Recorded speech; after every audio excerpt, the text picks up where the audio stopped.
Vous êtes accro à votre télévision, votre ordinateur, ou votre smartphone, vous sortez rarement et sentez que quelque chose vous retient chez vous et vous empêche de voyager ou de sortir dehors. Peut-être êtes-vous victime d'une hypnose due aux écrans ou au Wi-Fi.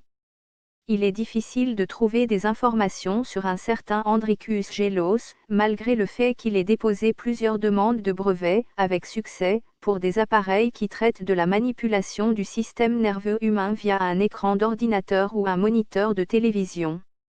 En résumé, il explique ce qui suit. Des effets physiologiques ont été observés chez un sujet humain en réponse à une stimulation de la peau avec des champs électromagnétiques faibles qui sont pulsés à des fréquences proches de 1/2 Hz ou 2,4 Hz, telles que l'excitation d'une résonance sensorielle.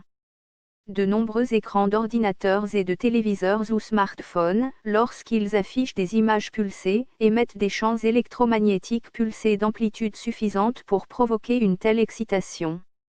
Il est donc possible de manipuler le système nerveux d'un sujet par des images pulsantes affichées sur un écran d'ordinateur ou un téléviseur à proximité. Dans ce dernier cas, l'impulsion d'image peut être insérée dans le matériel de programme, ou elle peut être superposée en modulant un flux vidéo, soit comme signal RF, soit comme signal vidéo. L'image affichée sur un écran d'ordinateur peut être pulsée efficacement par un simple programme informatique. Pour certains moniteurs, des champs électromagnétiques pulsés capables de résonance sensorielle excitante chez des sujets proches peuvent être générés même si les images affichées sont pulsées avec une intensité subliminale. Ces ondes manipulent le corps pour générer de la dopamine qui est l'hormone du bonheur, c'est une hormone de récompense qui rend le corps humain accro aux écrans. Ce qui est préoccupant à ce sujet, comme l'explique le brevet, c'est que même une pulsation très faible peut avoir des effets néfastes sur le système nerveux humain. Il poursuit en décrivant que la variabilité et la force des impulsions peuvent être contrôlées à l'aide d'un logiciel et explique, en ce qui concerne un moniteur d'ordinateur, des DVD, des cassettes vidéo, smartphones et plus encore, comment il est possible de les commander à distance à partir d'un autre endroit. La partie la plus inquiétante est peut-être celle-ci. Certains moniteurs peuvent émettre des impulsions de champs électromagnétiques qui excitent une résonance sensorielle chez un sujet proche, par des impulsions d'image si faibles qu'elles sont subliminals.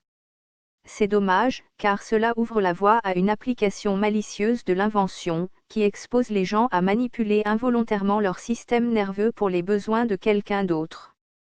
Une telle application serait contraire à l'éthique et n'est évidemment pas recommandée. C'est mentionné ici afin d'alerter le public sur la possibilité d'abus cachés qui peuvent se produire en ligne, ou en regardant la télévision, une vidéo ou un DVD. Non seulement nos appareils électroniques surveillent, observent et enregistrent tout ce que nous faisons, mais ils peuvent aussi influencer notre comportement, nos perceptions, nos pensées et nos sentiments à grande échelle, mais qui sait si les pouvoirs en place utilisent ces appareils pour contrôler l'esprit, de la même manière qu'ils les utilisent pour nous surveiller.